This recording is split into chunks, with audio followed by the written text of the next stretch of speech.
ನಮಸ್ಕಾರ. ಮುಖ್ಯಾಂಶಗಳು. ಅಸ್ಸಾಂನಲ್ಲಿ ಬಿಜೆಪಿಗೆ ಸ್ಪಷ್ಟ ಬಹುಮತ, ಪುದುಚೇರಿಗೆ ಎನ್ಡಿಎ ಮೈತ್ರಿಕೂಟ ಸಾರಥ್ಯ. ಪಶ್ಚಿಮ ಬಂಗಾಳ ಟಿಎಂಸಿ ಮಡಿಲಿಗೆ, ತಮಿಳುನಾಡಿನಲ್ಲಿ ಡಿಎಂಕೆ ಮೇಲುಗೈ.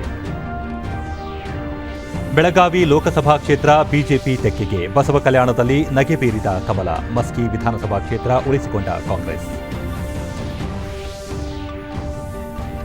ಸೇನಾ ಆಸ್ಪತ್ರೆಗಳಲ್ಲಿ ಕೋವಿಡ್ ಸೋಂಕಿತರಿಗೆ ಚಿಕಿತ್ಸೆ, ಆಮ್ಲಜನಕ ಉತ್ಪಾದನೆಗೆ ನೈಟ್ರೋಜನ್ ಘಟಕಗಳ ಬಳಕೆಗೆ ಪ್ರಧಾನಿ ಸೂಚನೆ.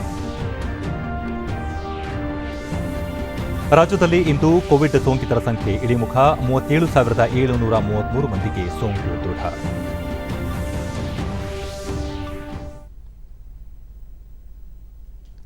ವಾರ್ತೆಗಳ ವಿವರ. 4 ರಾಜ್ಯ ಹಾಗೂ 1 ಕೇಂದ್ರಾಡಳಿತ ಪ್ರದೇಶಕ್ಕೆ ನಡೆದ ವಿಧಾನಸಭಾ ಚುನಾವಣೆ ಮತಗಳ ಎಣಿಕೆ ಪ್ರಗತಿಯಲ್ಲಿ ಇದ್ದು, ಅಸ್ಸಾಂ, ಪಶ್ಚಿಮ ಬಂಗಾಳ ಮತ್ತು ಕೇರಳದಲ್ಲಿ ಆಡಳಿತಾರೂಢ ಪಕ್ಷಗಳೇ ಮತ್ತು ಸರ್ಕಾರ ರಚಿಸಿರುವುದು ನಿಶ್ಚಿತವಾಗಿದೆ. ಇನ್ನು ತಮಿಳುನಾಡಿನಲ್ಲಿ ಪ್ರತಿಪಕ್ಷ ಡಿಎಂಕೆ ಮತ್ತು ಪುದುಚೇರಿಯಲ್ಲಿ ಎನ್ಡಿಎ ಅಧಿಕಾರಕ್ಕೆ ಇರುವುದು ಖಚಿತವಾಗಿದೆ. ಇತ್ತೀಚಿನ ಮಾಹಿತಿಯಂತೆ ಅಸ್ಸಾಂನಲ್ಲಿ 126 ಸದಸ್ಯ ಬಲದ ವಿಧಾನಸಭೆಗೆ ನಡೆದ ಚುನಾವಣೆಯಲ್ಲಿ ಬಿಜೆಪಿ ಮೈತ್ರಿಕೂಟ 77 ಸ್ಥಾನಗಳಲ್ಲಿ ಮುನ್ನಡೆ ಸಾಧಿಸಿದರೆ, ಕಾಂಗ್ರೆಸ್ ಮೈತ್ರಿಕೂಟ ಕೇವಲ 47 ಕ್ಷೇತ್ರಗಳಲ್ಲಿ ಮುನ್ನಡೆ ಅಥವಾ ಗೆಲುವು ಪಡೆದಿದೆ. ಪುದುಚೇರಿಯಲ್ಲಿ 30 ಕ್ಷೇತ್ರಗಳ ಪೈಕಿ 22 ಕ್ಷೇತ್ರಗಳ ಮುನ್ನಡೆಯ ಮಾಹಿತಿ ಲಭಿಸಿದ್ದು, ಎನ್ಡಿಎ 13ರಲ್ಲಿ ಮುನ್ನಡೆ ಸಾಧಿಸುವ ಮೂಲಕ ಅಧಿಕಾರ ಹಿಡಿಯುವ ಸೂಚನೆ ನೀಡಿದೆ. ಇನ್ನು ಪಶ್ಚಿಮ ಬಂಗಾಳದಲ್ಲಿ 292 ವಿಧಾನಸಭಾ ಕ್ಷೇತ್ರಗಳ ಪೈಕಿ ತೃಣಮೂಲ ಕಾಂಗ್ರೆಸ್ ಪಕ್ಷ 215ರಲ್ಲಿ ಜಯ ಅಥವಾ ಮುನ್ನಡೆ ಸಾಧಿಸಿದರೆ, ಬಿಜೆಪಿ ಮೈತ್ರಿಕೂಟ 77 ಕ್ಷೇತ್ರಗಳಲ್ಲಿ ಮುನ್ನಡೆಯಲ್ಲಿ ಇದೆ. ಕೇರಳದಲ್ಲಿ 140 ಕ್ಷೇತ್ರಗಳ ಪೈಕಿ ಆಡಳಿತಾರೂಢ ಎಲ್ಡಿಎಫ್ 98 ಸ್ಥಾನಗಳಲ್ಲಿ ಜಯ ಅಥವಾ ಮುನ್ನಡೆ ಕಾಯ್ದುಕೊಂಡಿದ್ದು, ಮತ್ತೊಮ್ಮೆ ಸರ್ಕಾರ ರಚಿಸುವುದು ನಿಚ್ಚಳವಾಗಿದೆ. ಇಲ್ಲಿ ಯುಡಿಎಫ್ 42 ಕ್ಷೇತ್ರದಲ್ಲಿ ಮುನ್ನಡೆಯಲ್ಲಿ ಇದೆ. ಇನ್ನು ನೆರೆಯ ರಾಜ್ಯ ತಮಿಳುನಾಡಿನಲ್ಲಿ 234 ಸದಸ್ಯ ಬಲದ ವಿಧಾನಸಭೆಗೆ ನಡೆದ ಚುನಾವಣೆಯಲ್ಲಿ ಸ್ಟಾಲಿನ್ ನೇತೃತ್ವದ ಡಿಎಂಕೆ 144 ಸ್ಥಾನಗಳಲ್ಲಿ ಮುನ್ನಡೆ ಸಾಧಿಸಿದರೆ, ಆಡಳಿತಾರೂಢ ಎಐಎಡಿಎಂಕೆ 89ರಲ್ಲಿ ಮುನ್ನಡೆ ಪಡೆದಿದೆ. ಈ 5 ವಿಧಾನಸಭೆಗಳಿಗೆ ಮಾರ್ಚ್ 27ರಿಂದ ಏಪ್ರಿಲ್ 29ರವರೆಗೆ ವಿವಿಧ ಹಂತಗಳಲ್ಲಿ ನಡೆದ ಚುನಾವಣೆಗಳ ಮತ ಎಣಿಕೆ ಕಾರ್ಯ ಕೋವಿಡ್ ಶಿಷ್ಟಾಚಾರ ಮತ್ತು ಕೇಂದ್ರ ಚುನಾವಣಾ ಆಯೋಗ ಹೊರಡಿಸಿರುವ ನೂತನ ಮಾರ್ಗಸೂಚಿಯ ಅನ್ವಯ ಇಂದು ಬೆಳಗ್ಗೆ 8 ಗಂಟೆಗೆ ಆರಂಭಗೊಂಡಿದ್ದು, ಸುಗಮವಾಗಿ ಸಾಗಿದೆ. ಮೊದಲಿಗೆ ಅಂಚೆ ಮತಗಳ ಎಣಿಕೆಯ ಬಳಿಕ ವಿದ್ಯುನ್ಮಾನ ಮತಯಂತ್ರಗಳ ಮತಗಳ ಎಣಿಕೆ ನಡೆಯುತ್ತಿದ್ದು, ಪಿಪಿಇ ಕಿಟ್ ಧರಿಸಿ ಮತ ಎಣಿಕೆ ಕಾರ್ಯದಲ್ಲಿ ನಿರತರಾಗಿರುವುದು ಕಂಡುಬಂತು.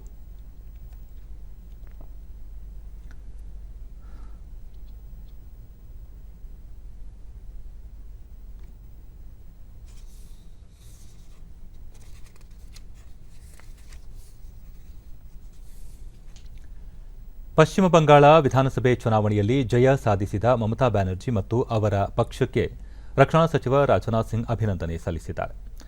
ಟ್ವೀಟ್ನಲ್ಲಿ ಅವರು ಮಮತಾ ಬ್ಯಾನರ್ಜಿ ಅವರ ಮುಂದಿನ ಅಧಿಕಾರಾವಧಿಗೆ ಶುಭ ಕೋರಿದ್ದಾರೆ. ಕೇರಳದಲ್ಲಿ ಎಲ್ಡಿಎಫ್ನ ಸಾಧನೆಗಾಗಿ ಮುಖ್ಯಮಂತ್ರಿ ಪಿಣರಾಯಿ ವಿಜಯನ್ ಅವರಿಗೂ ರಾಜನಾಥ್ ಸಿಂಗ್ ಶುಭ ಕೋರಿದ್ದಾರೆ. ಡಿಎಂಕೆಯ ಎಂಕೆ ಸ್ಟಾಲಿನ್ ಅವರಿಗೆ ತಮಿಳುನಾಡಿನಲ್ಲಿ ಅವರ ಪಕ್ಷ ವಿಧಾನಸಭೆ ಚುನಾವಣೆಯಲ್ಲಿ ತೋರಿದ ಸಾಧನೆಗಾಗಿ ರಾಜನಾಥ್ ಸಿಂಗ್ ಶುಭ ಹಾರೈಸಿದ್ದಾರೆ. ಕೇಂದ್ರ ಸರ್ಕಾರ ಮತ್ತು ಸರ್ಬಾನಂದ್ ಸೋನೋವಾಲ್ ಅವರ ನೇತೃತ್ವದಲ್ಲಿ ಜನಪರವಾದ ನೀತಿಗಳ ಫಲವಾಗಿ ಅಸ್ಸಾಂನಲ್ಲಿ ಪಕ್ಷ ಮತ್ತೆ ಅಧಿಕಾರಕ್ಕೆ ಬಂದಿದೆ ಎಂದು ತಿಳಿಸಿರುವ ರಾಜನಾಥ್ ಸಿಂಗ್, ಪ್ರಧಾನಿ ನರೇಂದ್ರ ಮೋದಿ ಮತ್ತು ಸೋನೋವಾಲ್ ಅವರಿಗೆ ಅಭಿನಂದನೆ ಸಲ್ಲಿಸಿದ್ದಾರೆ.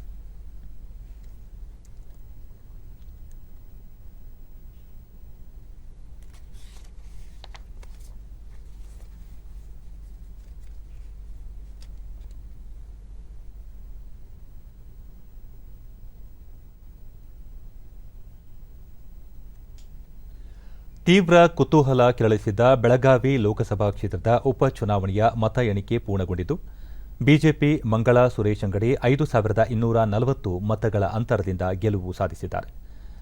ಮಂಗಳಾ ಅವರ ಸಮೀಪ ಸ್ಪರ್ಧಿ ಕಾಂಗ್ರೆಸ್ ಅಭ್ಯರ್ಥಿ ಸತೀಶ್ ಜಾರಕಿಹೊಳಿ ಪರಾಭವಗೊಂಡಿದ್ದಾರೆ. ಮಂಗಳಾ ಅವರು 4,40,327 ಮತಗಳನ್ನು ಗಳಿಸಿದ್ದು, ಸತೀಶ್ ಜಾರಕಿಹೊಳಿ 4,35,087 ಮತಗಳನ್ನು ಗಳಿಸಿದ್ದಾರೆ. ರೈಲ್ವೆ ಖಾತೆ ರಾಜ್ಯ ಸಚಿವರಾಗಿದ್ದ ಸುರೇಶ್ ಅಂಗಡಿ ಅವರ ಅಕಾಲಿಕ ನಿಧನದಿಂದ ತೆರವಾಗಿದ್ದ ಬೆಳಗಾವಿ ಲೋಕಸಭಾ ಕ್ಷೇತ್ರಕ್ಕೆ ಏಪ್ರಿಲ್ 17ರಂದು ಉಪಚುನಾವಣೆ ನಡೆದಿತ್ತು.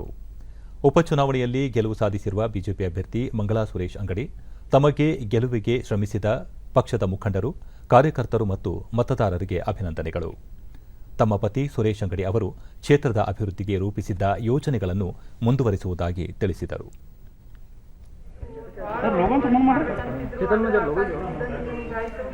ಆದ್ರೆ ಜನರು ನಮ್ಗೆ ಕೈ ಬಿಡ್ಲಿಲ್ಲ, ಕಾರ್ಯಕರ್ತರಾಯ್ತು, ಒಟ್ಟ ಎಲ್ಲರೂ ನಮ್ಗೆ ಭಾಳ ಸಪೋರ್ಟ್ ಮಾಡಿದ್ರು. ಅವ್ರ ಕೆಲಸಗಳು ಏನದ ಮುಂದುವರ್ಸ್ಕೊಂಡು ಹೋಗಿದ್ರು. ಮತ್ತೊಂದೆಡೆ ಬಸವಕಲ್ಯಾಣ ವಿಧಾನಸಭಾ ಕ್ಷೇತ್ರದ ಉಪಚುನಾವಣೆಯ ಮತ ಎಣಿಕೆ ಪ್ರಗತಿಯಲ್ಲಿ ಇದ್ದು 28ನೇ ಹಾಗೂ ಅಂತಿಮ ಸುತ್ತಿನ ಮತ ಎಣಿಕೆ ಕಾರ್ಯ ಮುಗಿದಿದೆ. ಬಿಜೆಪಿ ಅಭ್ಯರ್ಥಿ ಶರಣು ಸಲಗಾರ್ ತಮ್ಮ ಪ್ರತಿಸ್ಪರ್ಧಿ ಕಾಂಗ್ರೆಸ್ ಅಭ್ಯರ್ಥಿ ಮಾಲಾ ಬಿ ನಾರಾಯಣರಾವ್ ಅವರ ವಿರುದ್ಧ 20,450 ಮತಗಳಿಂದ ಮುನ್ನಡೆ ಸಾಧಿಸಿದ್ದಾರೆ. ಬಿಜೆಪಿಯ ಶರಣು ಸಲಗಾರ್ 70,558 108 ಮತಗಳನ್ನು ಗಳಿಸಿದ್ದಾರೆ. ಜೆಡಿಎಸ್ ಅಭ್ಯರ್ಥಿ 11,390 ಮತ ಗಳಿಸಿದ್ದಾರೆ.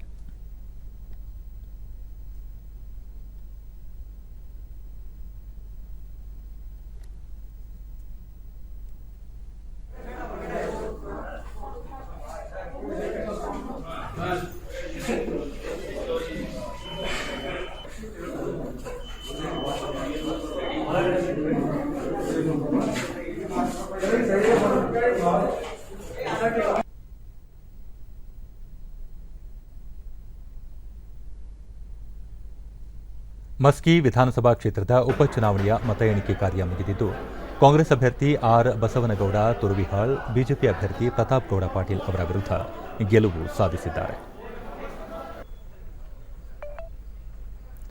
ಫಲಿತಾಂಶದ ನಂತರ ಯಾವುದೇ ರೀತಿಯ ವಿಜಯೋತ್ಸವ ಸಂಭ್ರಮಾಚರಣೆಗೆ ಅವಕಾಶ ಇರುವುದಿಲ್ಲ.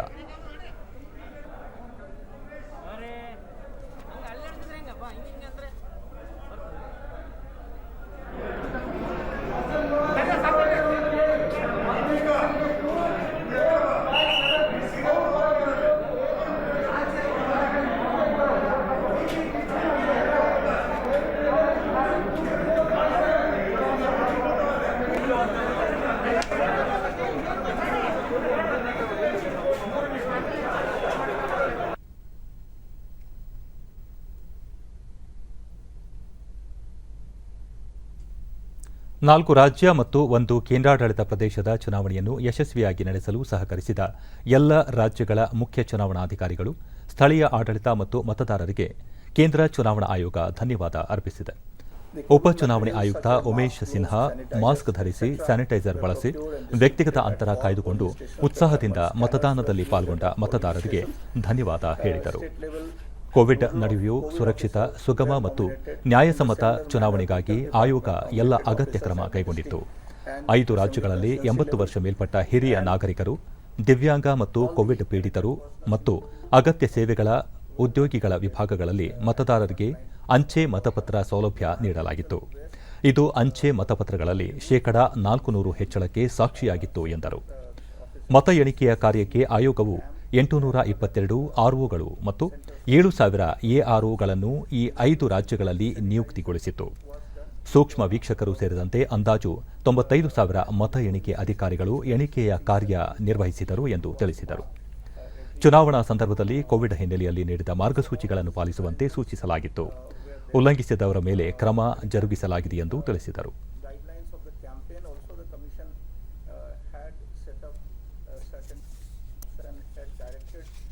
State officials and district officials and the chief electoral officers to strictly enforce the COVID norms in the election rallies, meetings and campaigning, and the advisory in this respect was given to all political parties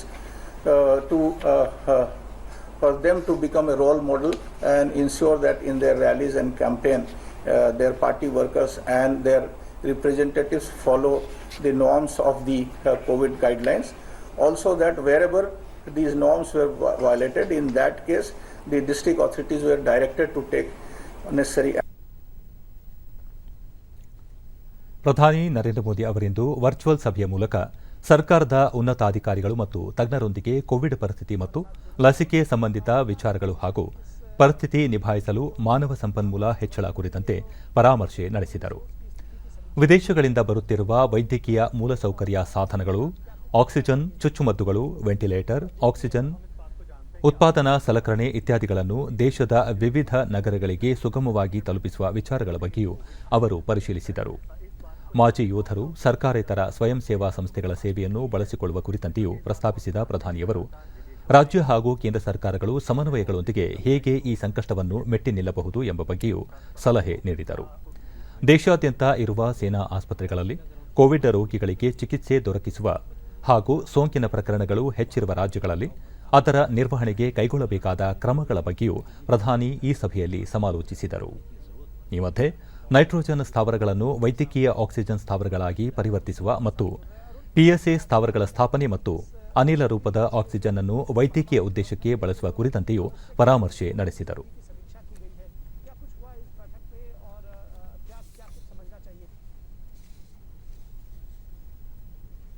Belagavi ಸೇರಿದಂತೆ 6 ಜಿಲ್ಲೆಗಳ ಜಿಲ್ಲಾ ಉಸ್ತುವಾರಿ ಸಚಿವರನ್ನು ಹೊಸದಾಗಿ ನೇಮಕ ಮಾಡಲಾಗಿದೆ. ಈ ಕುರಿತು ಸರ್ಕಾರ ಇಂದು ಆದೇಶ ಹೊರಡಿಸಿದೆ.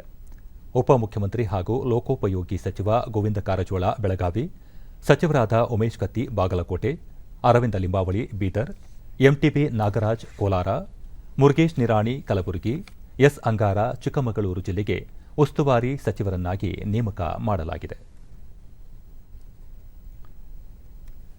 ಆಕ್ಸಿಜನ್ ಮತ್ತು ಆಕ್ಸಿಜನ್ ಸ್ಥಾವರದ ಸಾಧನಗಳನ್ನು ದೇಶಾದ್ಯಂತ ರವಾನಿಸುವ ಮೂಲಕ ಕೋವಿಡ್-19 ವಿರುದ್ಧದ ಸಂಘಟಿತ ಹೋರಾಟದಲ್ಲಿ ರೈಲ್ವೆ ಮಹತ್ವದ ಪಾತ್ರ ನಿರ್ವಹಿಸುತ್ತಿದೆ ಎಂದು ರೈಲ್ವೆ ಸಚಿವ ಪಿಯೂಷ್ ಗೋಯಲ್ ತಿಳಿಸಿದ್ದಾರೆ. ಸರಣಿ ಟ್ವೀಟ್ನಲ್ಲಿ ಅವರು ಕೋವಿಡ್ ರೋಗಿಗಳ ಆರೈಕೆಗಾಗಿ ಒಡಿಶಾದ ಅಂಗುಲ್ನಿಂದ ತೆಲಂಗಾಣದ ಸಿಕಂದರಾಬಾದ್ಗೆ ಆಮ್ಲಜನಕ ಹೊತ್ತ ಆಕ್ಸಿಜನ್ ಎಕ್ಸ್ಪ್ರೆಸ್ ತಲುಪಿದೆ. ಆಮ್ಲಜನಕವನ್ನು ದೇಶಾದ್ಯಂತ ರವಾನಿಸುವ ಮೂಲಕ ಅದರ ಲಭ್ಯತೆಯನ್ನು ರೈಲ್ವೆ ಖಾತರಿಪಡಿಸುತ್ತಿದೆ ಎಂದು ಗೋಯಲ್ ತಿಳಿಸಿದ್ದಾರೆ. ಪಶ್ಚಿಮ ಬಂಗಾಳದ ದುರ್ಗಾಪುರ್ನಿಂದ ಆಕ್ಸಿಜನ್ ಎಕ್ಸ್ಪ್ರೆಸ್ ದೆಹಲಿ ತಲುಪಿದೆ. ಮತ್ತೊಂದು ಆಕ್ಸಿಜನ್ ಎಕ್ಸ್ಪ್ರೆಸ್ ರೈಲು ಒಡಿಶಾದ ಅಂಗೋಲ್ನಿಂದ ದೆಹಲಿಗೆ ತಲುಪಿದೆ ಎಂದು ಅವರು ತಿಳಿಸಿದ್ದಾರೆ.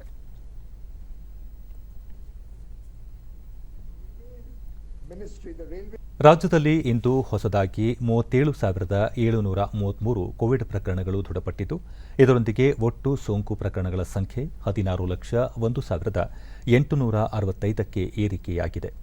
ಇಂದು 21,149 ಮಂದಿ ಆಸ್ಪತ್ರೆಯಿಂದ ಬಿಡುಗಡೆಯಾಗಿದ್ದು, ಇದುವರೆಗೂ ಗುಣಮುಖರಾದವರ ಒಟ್ಟು ಸಂಖ್ಯೆ 11,64,398ಕ್ಕೆ ತಲುಪಿದೆ.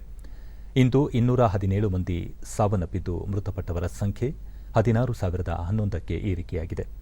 ಸದ್ಯ ರಾಜ್ಯದಲ್ಲಿ 4,21,436 ಸಕ್ರಿಯ ಪ್ರಕರಣಗಳು ಇವೆ ಎಂದು ಆರೋಗ್ಯ ಮತ್ತು ಕುಟುಂಬ ಕಲ್ಯಾಣ ಇಲಾಖೆ ತಿಳಿಸಿದೆ. ಬೆಂಗಳೂರಿನಲ್ಲಿ ಇಂದು 21,199 ಮಂದಿಗೆ ಸೋಂಕು ತಗುಲಿದ್ದು, ಒಟ್ಟು ಸೋಂಕು ಪ್ರಕರಣಗಳ ಸಂಖ್ಯೆ 7,97,292ಕ್ಕೆ ಏರಿಕೆಯಾಗಿದೆ. ಇಂದು 10,361 ಮಂದಿ ಆಸ್ಪತ್ರೆಯಿಂದ ಬಿಡುಗಡೆಯಾಗಿದ್ದು, ಇದುವರೆಗೂ ಗುಣಮುಖರಾದವರ ಸಂಖ್ಯೆ 5,08,923ಕ್ಕೆ ಏರಿಕೆಯಾಗಿದೆ. ಸದ್ಯ 2,81,767 ಸಕ್ರಿಯ ಪ್ರಕರಣಗಳು ಇವೆ. ಬೆಂಗಳೂರಿನಲ್ಲಿ 64 ಮಂದಿ ಮೃತಪಟ್ಟಿದ್ದು, ಇದುವರೆಗೂ ಒಟ್ಟು 6,601 ಮಂದಿ ಸಾವನ್ನಪ್ಪಿದ್ದಾರೆ. ಉಳಿದಂತೆ ರಾಜ್ಯದ ವಿವಿಧ ಜಿಲ್ಲೆಗಳಲ್ಲಿ ದಾಖಲಾಗಿರುವ ಸೋಂಕು ಪ್ರಕರಣಗಳ ಸಂಖ್ಯೆ ಈ ರೀತಿ ಇದೆ.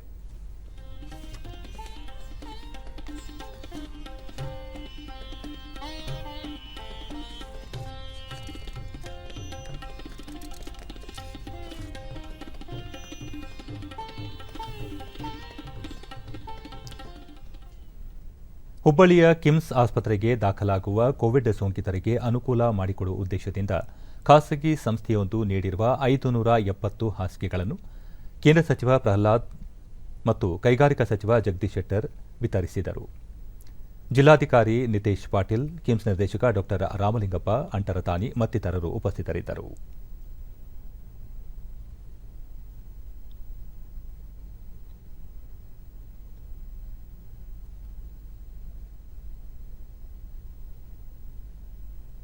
ಬಳಿಕ ಪ್ರಹ್ಲಾದ್ ಜೋಶಿ, ಹಾಸಿಗೆಗಳ ಕೊರತೆಯಿಂದ ಕೊರೋನಾ ಸೋಂಕಿತರು ತೊಂದರೆಗೆ ಒಳಗಾಗಬಾರದೆಂಬ ಉದ್ದೇಶದಿಂದ ಇನ್ನು ಕೆಲವೇ ದಿನಗಳಲ್ಲಿ ಮೇಕ್ ಶಿಫ್ಟ್ ಆಸ್ಪತ್ರೆ ನಿರ್ಮಿಸಲು ಸಿದ್ಧತೆ ನಡೆಸಲಾಗಿದೆ ಎಂದು ಹೇಳಿದರು.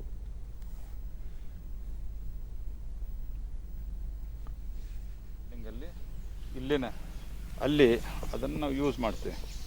ಹಾಗಾಗಿ ಬೆಡ್ಗಳದ್ದು ಸಮಸ್ಯೆ ಇಲ್ಲಿ ಬರೋದಿಲ್ಲ ಮತ್ತು ಎಲ್ಲ ಕಡೆ ಹೆಚ್ಚು ಕಡಿಮೆ ಆಕ್ಸಿಜನ್ ವ್ಯವಸ್ಥೆ ಮಾಡುವಂಥ ಕೆಲಸವನ್ನು ನಾವು ಮಾಡ್ತಾಯಿದ್ದೇವೆ.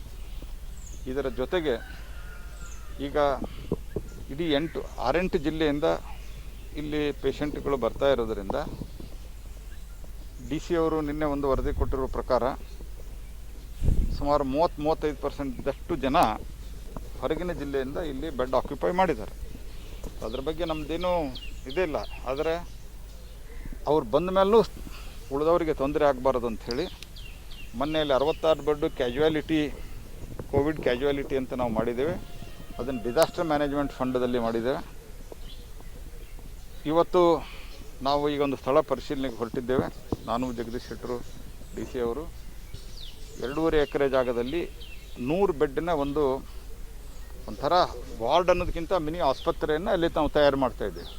ಬಹುತೇಕ ಹೊಸ ಬೇರೆ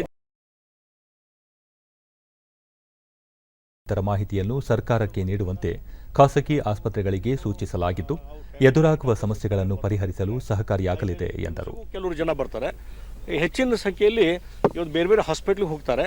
ಆ ಹಿನ್ನೆಲೆಯಲ್ಲಿ ಅಲ್ಲಿ ಮೊನ್ನೆ ಮೀಟಿಂಗ್ ತೊಗೊಂಡಾಗ ಖಾಸಗಿ ಆಸ್ಪತ್ರೆಗಳದು ಮತ್ತು ನಾವೆಲ್ಲ ಮೀಟಿಂಗ್ ರಿವ್ಯೂ ಮಾಡಿದಾಗ ಇವತ್ತು ಯಾವೆಲ್ಲೆಲ್ಲಿ ಅಡ್ಮಿಟ್ ಆಗ್ತಾರೆ ಅವೆಲ್ಲ ಮಾಹಿತಿಯನ್ನು ಕೊಡಬೇಕು ಅನ್ನುವಂಥದ್ದು ನಾವು ಹೇಳಿದ್ದೇವೆ.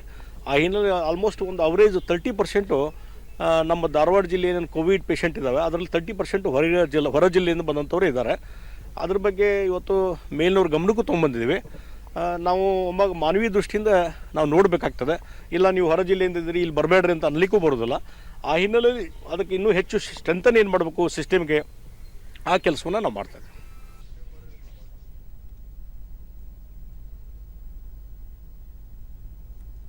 ರಾಜ್ಯದಲ್ಲಿ ದಿನದಿಂದ ದಿನಕ್ಕೆ ಹೆಚ್ಚುತ್ತಿರುವ ಕೊರೋನಾ ಸೋಂಕು ಕುರಿತು ಶೀಘ್ರ ಪತ್ತೆ ಮಾಡಿ ಪ್ರಾಥಮಿಕ ಆರೋಗ್ಯ ಕೇಂದ್ರಗಳಲ್ಲಿ ಚಿಕಿತ್ಸೆ ನೀಡಿದರೆ 95% ಸಾಂಕ್ರಾಮಿಕ ತಡೆಗಟ್ಟಲು ಸಹಕಾರಿಯಾಗಲಿದೆ ಎಂದು ಉಪಮುಖ್ಯಮಂತ್ರಿ ಡಾ ಸಿಎನ್ ಅಶ್ವತ್ಥನಾರಾಯಣ ಬೆಂಗಳೂರಿನಲ್ಲಿ ಇಂದು ತಿಳಿಸಿದ್ದಾರೆ. ಸೋಂಕಿನ ಲಕ್ಷಣ ಇರುವವರ ಪರೀಕ್ಷಾ ವರದಿ ವಿಳಂಬವಾಗುತ್ತಿರುವುದರಿಂದ ಸೋಂಕು ವ್ಯಾಪಕವಾಗಿ ಹರಡುತ್ತಿದೆ. ಒಂದೇ ದಿನದಲ್ಲಿ ವರದಿ ನೀಡಿ ಸೋಂಕು ದೃಢಪಟ್ಟಲ್ಲಿ ಸೂಕ್ತ ಚಿಕಿತ್ಸಾ ಸೌಲಭ್ಯ ಕಲ್ಪಿಸಬೇಕು ಎಂದು ಅಧಿಕಾರಿಗಳಿಗೆ ಸೂಚಿಸಿದರು. 18ರಿಂದ 45 ವರ್ಷದವರಿಗೆ ಕೋವಿಡ್ ಲಸಿಕೆ ನೀಡುವ ಅಭಿಯಾನವನ್ನು ಹಂತ ಹಂತವಾಗಿ ಜಾರಿಗೆ ತರಲಾಗುವುದು. ಸದ್ಯ 2 ಕೋಟಿ ಕೋವಿಡ್ ಲಸಿಕೆ ಖರೀದಿಗೆ ಸರ್ಕಾರ ಮುಂದಾಗಿದೆ. ಅಗತ್ಯ ಬಿದ್ದಲ್ಲಿ ಹೆಚ್ಚಿನ ಪ್ರಮಾಣದಲ್ಲಿ ಲಸಿಕೆ ಖರೀದಿ ಮಾಡಲಾಗುವುದು ಎಂದರು. ಫಿಸಿಕಲ್ ಡಿಸ್ಟೆನ್ಸು, ಗ್ಯಾದರಿಂಗ್ನೆಲ್ಲ ನಿರ್ಬಂಧನೆಗಳು ಹಾಕಿರುವಂಥದ್ದು, ತುಂಬ ರಿಸ್ಟ್ರಿಕ್ಷನ್ ಹಾಕಿರುವಂಥದ್ದು, ನಿರ್ಬಂಧಗಳು ಆಗಿರುವಂಥದ್ದು, ಮಾಸ್ಕ್ ಧರಿಸುವಂಥದ್ದು ಮತ್ತು ಅದರ ಜೊತೆಯಲ್ಲೇ ವಿವಿಧ ಸ್ಥಳಗಳಲ್ಲೂ ಸಾಕಷ್ಟು ನಿರ್ಬಂಧನೆಗಳನ್ನು ತಂದಿವಿ. ಹಾಗಾಗಿ ಇನ್ನೂ ಪ್ರಮುಖವಾಗಿ ವ್ಯಾಕ್ಸಿನೇಷನ್ ಬಹಳ ದೊಡ್ಡ ಮಟ್ಟದಲ್ಲಿ ಅದು ಪರಿಹಾರ ಆಗುವಂಥದ್ದು. ಈಗಾಗಲೇ ನಮ್ಮ ಸನ್ಮಾನ್ಯ ಪ್ರಧಾನಮಂತ್ರಿಗಳು 45 ಕೇಂದ್ರ ಸರ್ಕಾರದಿಂದ 45 ವರ್ಷದ ಮೇಲ್ಪಟ್ಟವರಿಗೆಲ್ಲ ಈಗೇನು ವ್ಯಾಕ್ಸಿನೇಷನ್ ಕೊಡ್ತಿರುವಂಥದ್ದು ಇನ್ನು ಕೆಲವೇ ದಿನದಲ್ಲಿ ಅದು ಪೂರ್ಣ ಆಗುವಂಥದ್ದಾಗುತ್ತೆ. ಇನ್ನು 18ರಿಂದ 44 ವಯಸ್ಸಿನವರಿಗೆ ವ್ಯಾಕ್ಸಿನೇಷನ್ ಕೊಡುವಂಥದ್ದಕ್ಕೂ ರಾಜ್ಯ ಸರ್ಕಾರದಿಂದ 3 ಕೋಟಿ ಡೋಸಸ್ ವ್ಯಾಕ್ಸಿನೇಷನ್ ಕೊಂಡ್ಕೊಳ್ಳುವಂಥದ್ದು ಆಗ್ತಿದೆ. ಈಗಾಗಲೇ 2 ಕೋಟಿಗೆ order place ಮಾಡಿರುವಂಥದ್ದಿದೆ.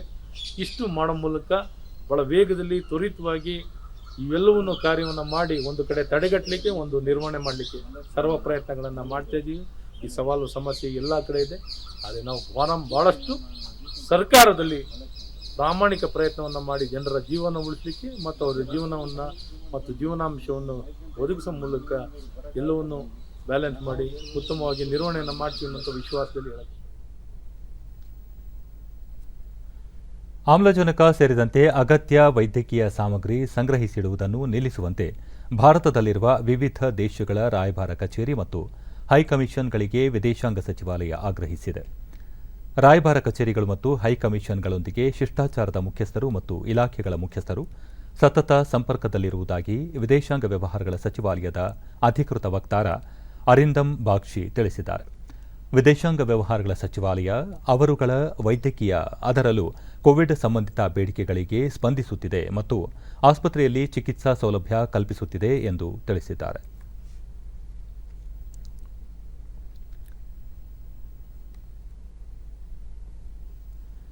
America, Uzbekistan, Germany, France, Belgium ಸೇರಿದಂತೆ ವಿದೇಶಗಳಿಂದ ಭಾರತಕ್ಕೆ ಔಷಧ, ವೈದ್ಯಕೀಯ ಸಾಧನಗಳು, ಆಮ್ಲಜನಕ ಸೇರಿದಂತೆ ಅಗತ್ಯ ವಸ್ತುಗಳ ನೆರವಿನ ಮಹಾಪೂರವೇ ಹರಿದು ಬರುತ್ತಿದೆ.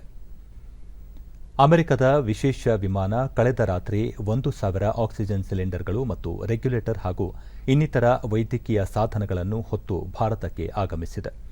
ಅದೇ ರೀತಿ ಉಜ್ಬೇಕಿಸ್ತಾನದಿಂದ 100 ಆಕ್ಸಿಜನ್ ಕಾನ್ಸಂಟ್ರೇಟರ್ ಮತ್ತು ಇತರೆ ವೈದ್ಯಕೀಯ ಸಲಕರಣೆಗಳು ದೇಶ ತಲುಪಿವೆ. ಜರ್ಮನಿಯಿಂದ 120 ವೆಂಟಿಲೇಟರ್ಗಳು, 1 ಮೊಬೈಲ್ ಆಕ್ಸಿಜನ್ ಉತ್ಪಾದನಾ ಘಟಕ ಸೇರಿ ವೈದ್ಯಕೀಯ ಸಾಧನಗಳು ಆಗಮಿಸಿವೆ. ಫ್ರಾನ್ಸ್ನಿಂದ 28 ಟನ್ ವೈದ್ಯಕೀಯ ಸಾಧನಗಳನ್ನು ಹೊತ್ತ ವಿಮಾನ ಭಾರತಕ್ಕೆ ಆಗಮಿಸಿದೆ. ಇದರಲ್ಲಿ ಆಕ್ಸಿಜನ್ ಜನರೇಟರ್ ಸೇರಿದಂತೆ ಹಲವು ಅವಶ್ಯಕ ಸಾಮಗ್ರಿಗಳು ಸೇರಿವೆ. ಬೆಲ್ಜಿಯಂನಿಂದ 9,000 ವಯಲ್ಸ್ ರೆಮ್ಡಿಸಿವಿರ್ ಔಷಧ ಹೊತ್ತ ವಿಶೇಷ ವಿಮಾನ ಇಂದು ಬೆಳಗ್ಗೆ ಭಾರತಕ್ಕೆ ಆಗಮಿಸಿದೆ.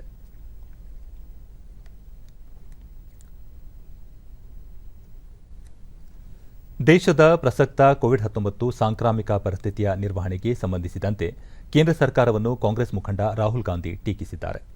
ಸುದ್ದಿಸಂಸ್ಥೆಗೆ ನೀಡಿದ ಸಂದರ್ಶನದಲ್ಲಿ ಅವರು ಕೋವಿಡ್-19 ಪರಿಸ್ಥಿತಿ ಕುರಿತಂತೆ ವಿಜ್ಞಾನಿಗಳು ಸೇರಿದಂತೆ ತಜ್ಞರು ನೀಡಿದ ಎಚ್ಚರಿಕೆಯನ್ನು ಸರ್ಕಾರ ಕಡೆಗಣಿಸಿತು ಎಂದು ಆರೋಪಿಸಿದ್ದಾರೆ.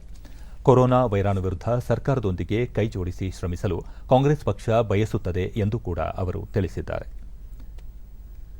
ದೇಶದಲ್ಲಿ ಕೋವಿಡ್ ಸಕ್ರಿಯ ಪ್ರಕರಣಗಳ ಸಂಖ್ಯೆ ಇಂದು ಮತ್ತಷ್ಟು ಹೆಚ್ಚಾಗಿದ್ದು, ವರದಿಯಾದ ಒಟ್ಟು ಸೋಂಕು ಪ್ರಕರಣಗಳಲ್ಲಿ 17.13% ಸಕ್ರಿಯ ಪ್ರಕರಣಗಳು ಇವೆ ಎಂದು ಕೇಂದ್ರ ಆರೋಗ್ಯ ಸಚಿವಾಲಯ ತಿಳಿಸಿದೆ. ಕಳೆದ 24 ಗಂಟೆಗಳಲ್ಲಿ ದೇಶದಲ್ಲಿ ಸುಮಾರು 3,92,488 ಹೊಸ ಸೋಂಕು ಪ್ರಕರಣಗಳು ದಾಖಲಾಗಿದ್ದು, ಇದರಿಂದಾಗಿ ಒಟ್ಟು ಸೋಂಕಿತರ ಸಂಖ್ಯೆ 1,95,57,457ಕ್ಕೆ ಏರಿಕೆಯಾಗಿದೆ. ಒಟ್ಟಾರೆ 1,59,92,271 ಮಂದಿ ಗುಣಮುಖರಾಗಿದ್ದಾರೆ.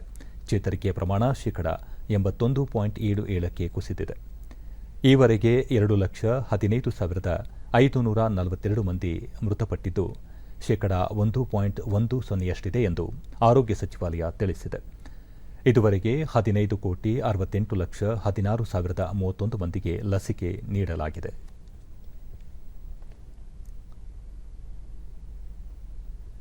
ದೇಶದ ವಿವಿಧ ರಾಜ್ಯ ಮತ್ತು ಕೇಂದ್ರಾಡಳಿತ ಪ್ರದೇಶಗಳಲ್ಲಿ ಕೋವಿಡ್ 2ನೇ ಅಲೆ ಹೆಚ್ಚಳದ ಹಿನ್ನೆಲೆಯಲ್ಲಿ ಸಕ್ರಿಯ ಪ್ರಕರಣಗಳ ಸಂಖ್ಯೆಯಲ್ಲಿ ನಿರಂತರ ಏರಿಕೆಯಾಗುತ್ತಿದೆ. ಇದರ ಪರಿಣಾಮವಾಗಿ ಚೇತರಿಕೆಯ ದರ ಗಣನೀಯವಾಗಿ ಇಳಿಕೆಯಾಗುತ್ತಿದೆ. ಆದಾಗ್ಯೂ ಭಾರತದಲ್ಲಿ ಕಳೆದ 24 ಗಂಟೆಗಳಲ್ಲಿ 3,07,000 ಮಂದಿ ಸೋಂಕಿತರು ಗುಣಮುಖರಾಗಿರುವುದು ಧನಾತ್ಮಕ ಅಂಶವಾಗಿದೆ. ಈವರೆಗೆ ದೇಶದಲ್ಲಿ 1,59,00,000 ಸೋಂಕಿತರು ಕೊರೋನಾ ಸೋಂಕಿನಿಂದ ಚೇತರಿಸಿಕೊಂಡಿದ್ದಾರೆ. ಆದರೆ ಇತ್ತೀಚೆಗೆ ಕೊರೋನಾ ಹೊಸ ಪ್ರಕರಣಗಳ ಹೆಚ್ಚಳದ ಹಿನ್ನೆಲೆಯಲ್ಲಿ ಚೇತರಿಕೆಯ ಪ್ರಮಾಣ 81.77ಕ್ಕೆ ಇಳಿಕೆಯಾಗಿದೆ ಎಂದು ಆರೋಗ್ಯ ಮತ್ತು ಕುಟುಂಬ ಕಲ್ಯಾಣ ಸಚಿವಾಲಯ ತಿಳಿಸಿದೆ. ಪ್ರಸ್ತುತ ದೇಶದಲ್ಲಿ 33,49,000 ಸಕ್ರಿಯ ಪ್ರಕರಣಗಳು ಇದ್ದು, ಇದು ಒಟ್ಟಾರೆ ಸೋಂಕಿನ ಪ್ರಕರಣಗಳ 17.12% ಎಂದು ತಿಳಿಸಿದೆ. ಈ ಮಧ್ಯೆ ದೇಶದಲ್ಲಿ ನಿನ್ನೆ ಒಂದೇ ದಿನ 18 ಲಕ್ಷಕ್ಕೂ ಅಧಿಕ ಕೊರೋನಾ ಮಾದರಿಗಳ ಪರೀಕ್ಷೆ ನಡೆಸಲಾಗಿದೆ. ಇದರೊಂದಿಗೆ ದೇಶದಲ್ಲಿ ಒಟ್ಟು ಕೊರೋನಾ ಮಾದರಿ ಪರೀಕ್ಷೆಯ ಸಂಖ್ಯೆ 29 ಕೋಟಿ ದಾಟಿದೆ ಎಂದು ಭಾರತೀಯ ವೈದ್ಯಕೀಯ ಸಂಶೋಧನಾ ಮಂಡಳಿ ತಿಳಿಸಿದೆ.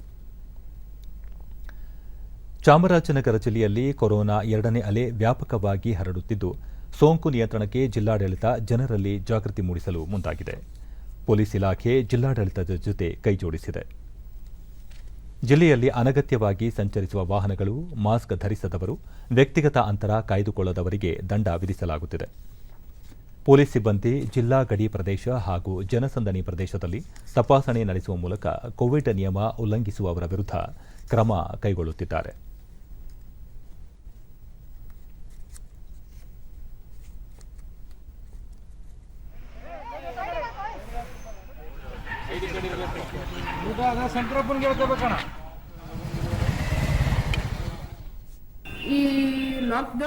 ಡಿಡಿ ನ್ಯೂಸ್ನೊಂದಿಗೆ ಜಿಲ್ಲಾ ಪೊಲೀಸ್ ವರಿಷ್ಠಾಧಿಕಾರಿ ದಿವ್ಯಾ ಸಾರಾ ಥಾಮಸ್, ಕೋವಿಡ್ ಶಿಷ್ಟಾಚಾರ ಪಾಲಿಸದ 25,000ಕ್ಕೂ ಹೆಚ್ಚು ಮಂದಿಗೆ ದಂಡ ವಿಧಿಸಲಾಗಿದೆ.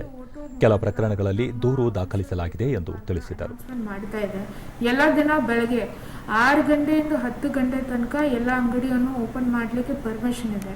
ಆ ಟೈಮಲ್ಲೂ ಕೂಡ ನಾವು ನಮ್ಮ ಪೊಲೀಸರು ಕಳಿಸಿ ಅಂಗಡಿಯಲ್ಲಿ ಸೋಷಿಯಲ್ ಡಿಸ್ಟೆನ್ಸಿಂಗ್ ಮಾಡಿಸೋದು, ಮತ್ತು ಅಂಗಡಿಯಲ್ಲಿ ಬರುವವರು ಮಾಸ್ಕ್ ಧರಿಸದೇ ಇರುವ ನೋಡಿದರೆ ಫೈನ್ ಹಾಕ್ಬೋದು, ಸೋಷಿಯಲ್ ಡಿಸ್ಟೆನ್ಸಿಂಗ್ ಫೈನ್ ಹಾಕ್ಬೋದು. ಮತ್ತು ನಾವು ಕಂಟಿನ್ಯೂಸ್ ಆಗಿ ಅನೌನ್ಸ್ ಮಾಡ್ತಾ ಇದೆ, ಸಾಮೂಹಿಕ ಅಂತರ ಕಾಪಾಡಬೇಕು ಎಂದು ನಾವು ಕಂಟಿನ್ಯೂಸ್ ಆಗಿ ಅನೌನ್ಸ್ಮೆಂಟ್ ಮಾಡ್ತಾ ಇದೆ. ಹಳ್ಳಿಯಲ್ಲೂ ನಾವು BTPC ಮುಖಾಂತರ ಅನೌನ್ಸ್ಮೆಂಟ್ ಮಾಡ್ತಾ ಇದೆ. ಕಳೆದ 4 ತಿಂಗಳಲ್ಲಿ ಚಾಮರಾಜನಗರದಲ್ಲಿ for not varying mask in public 27,502 ಕೇಸನ್ನು ಬುಕ್ ಮಾಡಿದ್ದೇವೆ ನಾವು. ಮತ್ತು not maintaining social distance in large public gathering ಈ ವಿಷಯದಲ್ಲಿ 1560 ಅಂದರೆ ಒಟ್ಟಾರೆ ನಾವು 28,000 ಕೇಸಸನ್ನು ಬುಕ್ ಮಾಡಿದ್ದೀವಿ. ಈ ದಂಡ ವಿಧಿಸುವ ನಗರಾಭಿವೃದ್ಧಿ ಕೋಶದ ಯೋಜನಾ ನಿರ್ದೇಶಕ ಸುರೇಶ್ ನಗರಸಭೆ ಪಟ್ಟಣ ಪಂಚಾಯಿತಿಗಳಲ್ಲಿ ಕೋವಿಡ್-19 ನಿಯಮ ಪಾಲಿಸುವ ಬಗ್ಗೆ ಜನಜಾಗೃತಿ ಮೂಡಿಸಲಾಗುತ್ತಿದ್ದು, ಪ್ರತಿಯೊಬ್ಬರೂ ನಿಯಮ ಪಾಲಿಸಿದರೆ ಸೋಂಕು ಹರಡುವುದನ್ನು ನಿಯಂತ್ರಿಸಬಹುದು ಎಂದು ಹೇಳಿದರು. ಆದ್ದರಿಂದ ದಂಡದ ಪ್ರಮಾಣ ಕಡಿಮೆಯಾಗಿದೆ. ಒಟ್ಟಾರೆ ನಾವು ಇಡೀ ಜಿಲ್ಲೆನಲ್ಲಿ ವ್ಯಾಪಕವಾಗಿ ಕೋವಿಡ್ ವ್ಯಾಪಕವಾಗಿ ಹರಡ್ತಾ ಇದೆ. ಆದ್ದರಿಂದ ತಾವೆಲ್ಲ ಎಚ್ಚರಿಕೆಯಿಂದ ಇರಬೇಕು ಅನ್ನೋ ಉದ್ದೇಶದಿಂದ ನಾವು ಎಲ್ಲರಿಗೂ ಕೂಡ ಮುನ್ನೆಚ್ಚರಿಕೆ ಕ್ರಮವಾಗಿ ಎಲ್ಲ ರೀತಿಯ ಕೋವಿಡ್ ನಿಯಮಗಳೇನಿವೆ ಆ ಪ್ರಕಾರ ಕ್ರಮಗಳನ್ನ ಜಿಲ್ಲಾಡಳಿತದ ಜಿಲ್ಲಾಧಿಕಾರಿಗಳ ನಿರ್ದೇಶನದ ಮೇಲೆ ಮಾಡ್ತಾ ಇದ್ದೀವಿ.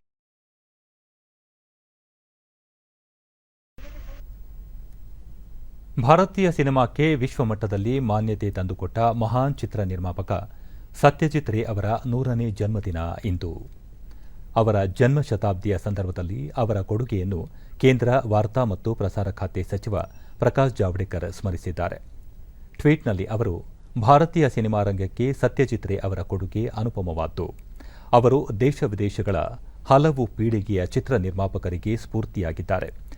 ಇಂದಿನಿಂದ 1 ವರ್ಷ ಕಾಲ ಅವರ ಜನ್ಮ ಶತಮಾನೋತ್ಸವ ಆಚರಿಸುವ ಮೂಲಕ ಗೌರವಿಸಲು ದೇಶ ಹೆಮ್ಮೆ ಪಡುತ್ತದೆ ಎಂದು ತಿಳಿಸಿದ್ದಾರೆ. ಅವರು ಕೇವಲ ಚಿತ್ರ ತಯಾರಕರಷ್ಟೇ ಆಗಿರಲಿಲ್ಲ, ಜೊತೆಗೆ ಹೆಸರಾಂತ ಸಾಹಿತಿ ಮತ್ತು ಕ್ಯಾಲಿಗ್ರಾಫರ್ ಆಗಿದ್ದರು ಎಂದು ಸ್ಮರಿಸಿದ್ದಾರೆ. ಭಾರತೀಯ ಸಿನಿಮಾ ರಂಗದ ಮೇರು ವ್ಯಕ್ತಿಗೆ ಅವರ ಜನ್ಮ ಶತಾಬ್ದಿಯ ಸಂದರ್ಭದಲ್ಲಿ ನಮನಗಳು ಎಂದು ಜಾವಡೇಕರ್ ತಿಳಿಸಿದ್ದಾರೆ. 10 लाख रुपए का पुरस्कार ईफी में दिया जाएगा, तो 2021 में जो ईफी का कार्यक्रम होगा उसमें ये दिया जाएगा. साथ ही साथ हम सत्यजीत रे फिल्म फेस्टिवल करेंगे और कांस फिल्म फेस्टिवल होगा, उसमें भी एक स्पेशल रिट्रोस्पेक्टिव उनके फिल्मों का किया जाएगा. जो मुंबई में फिल्म म्यूजियम, उस म्यूजियम में एक सेक्शन सत्यजीत रे के फिल्मों पर बनाया जाएगा. ವಿಜಯಪುರ ಜಿಲ್ಲೆ ಇಡೀ ರಾಜ್ಯದಲ್ಲಿ ಅತಿ ಹೆಚ್ಚು ಈರುಳ್ಳಿ ಬೆಳೆ ಬೆಳೆಯುವ ಜಿಲ್ಲೆ ಎಂಬ ಖ್ಯಾತಿಗೆ ಪಾತ್ರವಾಗಿದೆ. ಜಿಲ್ಲೆಯ ತೆಲಗಿ ಗ್ರಾಮದ ಈರುಳ್ಳಿಗೆ ಬೇಡಿಕೆ ಹೆಚ್ಚಾಗಿದೆ. ಕೋವಿಡ್ ಉಲ್ಬಣದಿಂದಾಗಿ ಬೆಳೆದ ಈರುಳ್ಳಿಯನ್ನು ಮಾರುಕಟ್ಟೆಗಳಿಗೆ ಪೂರೈಸಲು ಸಾಧ್ಯವಾಗದ ಹಿನ್ನೆಲೆಯಲ್ಲಿ ಜಿಲ್ಲೆಯ ರೈತರು ತಮ್ಮ ಜಮೀನಿನಲ್ಲೇ ಈರುಳ್ಳಿಯನ್ನು ಸಂಗ್ರಹಿಸಿಡಬೇಕಾದ ಪರಿಸ್ಥಿತಿ ಎದುರಾಗಿದೆ. ಸೋಂಕು ವ್ಯಾಪಕವಾಗಿ ಹರಡುತ್ತಿರುವುದರಿಂದ ಮಾರುಕಟ್ಟೆಗಳಿಗೆ ಸರಕು ಸಾಗಣೆ ಸ್ಥಗಿತಗೊಂಡಿದೆ. ಹೀಗಾಗಿ ಕೃಷಿಕರು ತಮ್ಮ ಜಮೀನಿನಲ್ಲೇ ಶೆಡ್ಗಳನ್ನು ನಿರ್ಮಿಸಿಕೊಂಡು ಈರುಳ್ಳಿಯನ್ನು ಸಂರಕ್ಷಿಸುವ ಕಾರ್ಯದಲ್ಲಿ ತೊಡಗಿದ್ದಾರೆ.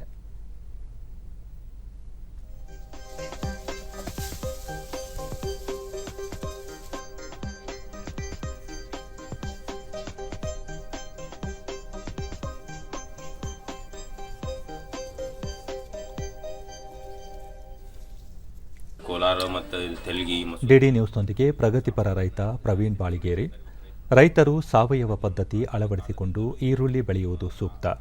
ರಾಸಾಯನಿಕಗಳ ಬಳಕೆಯಿಂದ ಬೆಳೆಯುವ ಈರುಳ್ಳಿ ಆರೋಗ್ಯಕ್ಕೆ ಹಾನಿಕಾರಕ, ಜೊತೆಗೆ ಬೆಳೆ ತೆಗೆಯಲು ದುಬಾರಿ ವೆಚ್ಚ ತಗಲಿದೆ ಎಂದರು. ಕೆಂಪು ಮತ್ತು ತೆಲಗಿ ಬಿಳಿ ಅಂತ ಹೇಳಿ ಇವೆರಡು ತಳಿಗಳನ್ನು ಇಲ್ಲಿ ಮುಖ್ಯವಾಗಿ ನಾವು ಬೆಳೀತಾ ಇದ್ದೇವೆ. ಈ ಎಲ್ಲ ರೈತರಿಗೆ ಏನು ಹೇಳಕ್ಕೆ ಇಷ್ಟಪಡ್ತೇನೆ ಅಂತಂದರೆ, ಇವತ್ತು ನಾವು ಸಾವಯವ ಕೃಷಿಯನ್ನು ಅಳವಡಿಕೆ ಮಾಡ್ಕೋಬೇಕು. ಯಾಕಂತಂದರೆ ಇವತ್ತು ಕೆಮಿಕಲ್ ಫಾರ್ಮಿಂಗ್ ಅಂದರೆ ಏನು, ರಾಸಾಯನಿಕ ಕೃಷಿಯನ್ನು ಇವತ್ತು ಮಾಡ್ತೀವಲ್ಲ, ಇದನ್ನು ಈರುಳ್ಳಿಗೆ ನಾವು ಇವತ್ತು ಜಾಸ್ತಿ ಕೆಮಿಕಲ್ ಯೂಸ್ ಮಾಡೋದ್ರಿಂದ ಅದರ ಕೀಪಿಂಗ್ ಕ್ವಾಲಿಟಿ ಏನಾಗುತ್ತೆ ಅಂದರೆ ಇವತ್ತು ಕಡಿಮೆ ಆಗ್ತಿದೆ.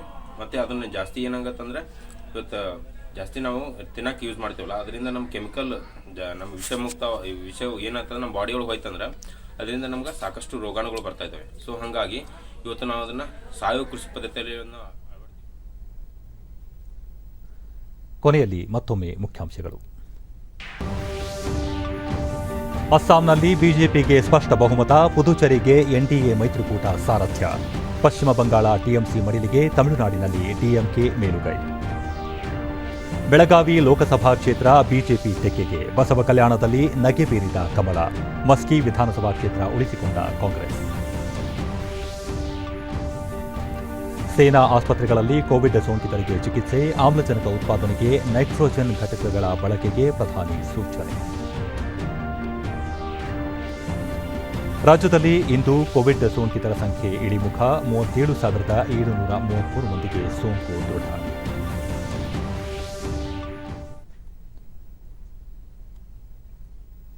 ನಮ್ಮ ವಾರ್ತಾ ಪ್ರಸಾರವನ್ನು ನೀವು ಡಿಡಿ ಚಂದನ ನ್ಯೂಸ್ ಯೂಟ್ಯೂಬ್ ಚಾನಲ್ನಲ್ಲೂ ವೀಕ್ಷಿಸಬಹುದು. ವೀಕ್ಷಕರೇ, ಈಗ ನಾನು ಸ್ಟುಡಿಯೋದಿಂದ ತೆರಳುತ್ತಿರೋ ಕಾರಣ ಮಾಸ್ಕ್ ಧರಿಸುತ್ತಿದ್ದೇನೆ.